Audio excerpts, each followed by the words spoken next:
यदि हम जिम्मेदार हैं तो भविष्य आने वाली पीढ़ियों के लिए अच्छा होगा। भारतीय नागरिक सुरक्षा संहिता BNSS 2023 अध्याय 38 कुछ अपराधों का संज्ञान लेने की सीमा धारा 524 से 526 भारतीय नागरिक सुरक्षा संहिता BNSS 2023 का अध्याय 38 उन नियमों और समय सीमाओं की रूपरेखा बताता है जिनके भीतर विशिष्ट अपराधों के लिए कानूनी कार्रवाई शुरू की जा सकती है। धारा 524 से 526 कुछ अपराधों का संज्ञान लेने के लिए सीमा की अवधि स्थापित करती है। यह सुनिश्चित करती है कि न्याय और निष्पक्षता के सिद्धांतों को बनाए रखने के लिए मामलों पर उचित समय सीमा के भीतर मुकदमा चलाया जाए। धारा 524 अपराधों का संज्ञान लेने के लिए सीमा अवधि। धारा 524 विभिन्न श्रेणियों के अपराधों के लिए कानूनी कार्यवाही शुरू करने के लिए सीमा अवधि को परिभाषित करती है। इस धारा का प्राथमिक उद्देश्य यह सुनिश्चित करना है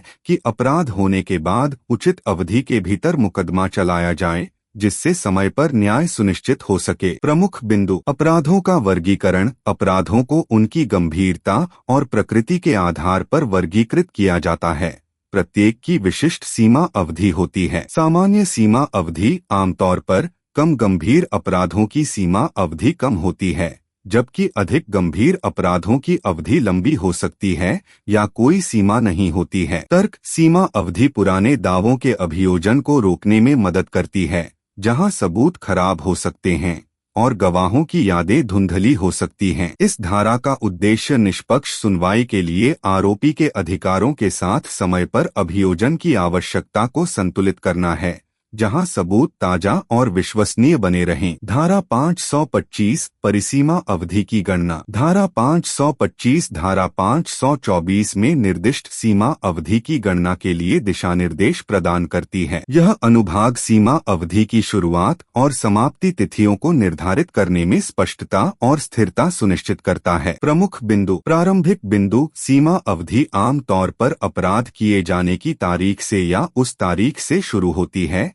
जिस दिन पहली बार अपराध किए जाने का पता चला था। बहिष्करण। कुछ अवधियों को सीमा अवधि की गणना से बाहर रखा जा सकता है, जैसे मुकदमा चलाने के लिए आवश्यक मंजूरी या अनुमति प्राप्त करने में लगने वाला समय। व्यवधान और विस्तार। विशिष्ट स्थितियां जिनके तहत सीमा अवधि को बाधित या बढ़ाया जा सकता है, जैसे कि आरोपी का फरार होना या अधिकार क्षेत्र से बाहर होना। यह अनुभाग सीमा अवधि की गणना के लिए एक स्पष्ट और सुसंगत विधि प्रदान करता है, यह सुनिश्चित करते हुए कि मुकदमा कानूनी समय सीमा के भीतर शुरू किया जाता है। धारा 526 सीमा अवधि की समाप्ति के परिणाम। धारा 526 कानूनी परिणामों की रूपरेखा बताती है जब किसी अपराध का संज्ञान लेने की सीमा अवधि समाप्त हो गई हो। यह अनुभाग सुनिश्चित करता है कि निर्धारित समय सीमा के भीतर कार्यवाही शुरू करने में विफल रहने पर स्पष्ट परिणाम होंगे। प्रमुख बिंदु। अभियोजन पर रोक। एक बार जब सीमा अवधि समाप्त हो जाती है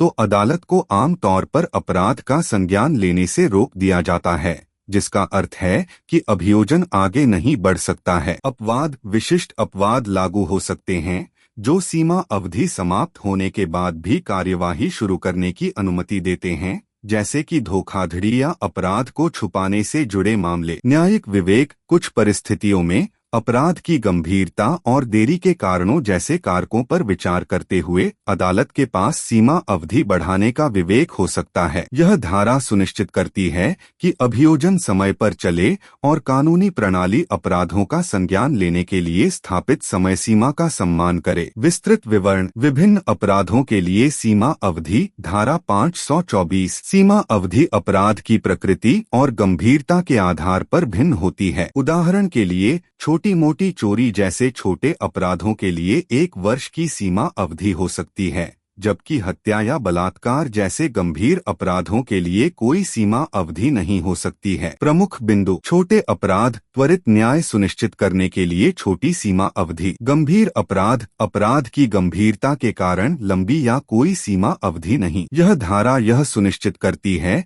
कि छोटे अपराधों को शीघ्र निपटाया जाए, जबकि गंभीर अपराधों पर समय बीतने के बावजूद मुकदमा चलाया जा सकता है। संगणना और बहिष्करण धारा 525 सीमा अवधि की गणना में अपराध की तारीख और किसी भी स्वीकार्य बहिष्करण पर विचार करना शामिल है। उदाहरण के लिए, यदि किसी सरकारी प्राधिकारी से मंजूरी प्राप्त करने में 6 महीने लगते हैं तो इस अवधि को सीमा गणना से बाहर रखा जा सकता है। प्रमुख बिंदु: आरंभ तिथि साफ करें। यह सुनिश्चित करता है कि सभी को पता हो कि सीमा अवधि कब शुरू होती है। बहिष्करण अपरिहार्य देरी के लिए सीमा अवधि को उचित रूप से समायोजित करता है। यह अनुभाग सुनिश्चित करता है कि सीमा अवधि की गणना निष्पक्ष और लगातार की जाती है। कानूनी परिणाम और न्यायिक विवेक धारा 526 जब सीमा अवधि समाप्त हो जाती है तो अदालत आमतौर पर अभियोजन के साथ आगे नहीं बढ़ सकती है। हालांकि अपवाद और न्यायिक विवेक असाधारण मामलों में लचीलेपन की अनुमति देते हैं। प्रमुख बिंदु: अभियोजन पर रोक कानूनी निश्चितता सुनिश्चित करता है और अंतिमता अपवाद और विवेक अद्वितीय परिस्थितियों के लिए लचीलापन प्रदान करता है। यह अनुभाग असाधारण मामलों को संबोधित करने की आवश्यकता के साथ समय पर अभियोजन की आवश्यकता को संतुलित करता है, जहां देरी अपरिहार्य या उचित थी। सारांश: BNSS 2023 का अध्याय 38 उस सीमा अवधि के लिए एक स्पष्ट रूपरेखा स्थापित करता है जिसके भीतर आपराधिक मुकदमा शुरू किया जाना चाहिए। धारा 524 से 526 यह सुनिश्चित करती है कि न्याय के हितों और अभियुक्तों के अधिकारों को संतुलित करते हुए मामलों को उचित समय सीमा के भीतर अदालत में लाया जाए। विशिष्ट सीमा अवधि को परिभाषित करके, उनकी गणना के लिए दिशानिर्देश प्रदान करके और समाप्ति के परिणामों को रेखांकित करके यह अध्याय समय पर और निष्पक्ष अभियोजन को बढ़ावा देता है। यह सुनिश्चित करता है कि साक्ष्य विश्वसनीय बने रहें और न्याय कुशलतापूर्वक प्रशासित किया जाए। साथ ही यह सुनिश्चित करने के लिए असाधारण मामलों में लचीलेपन की भी अनुमति दी जाए कि गंभीर अपराधों पर अभी भी मुकदमा चलाया जा सके। सूचित रहें, आराम से जियो।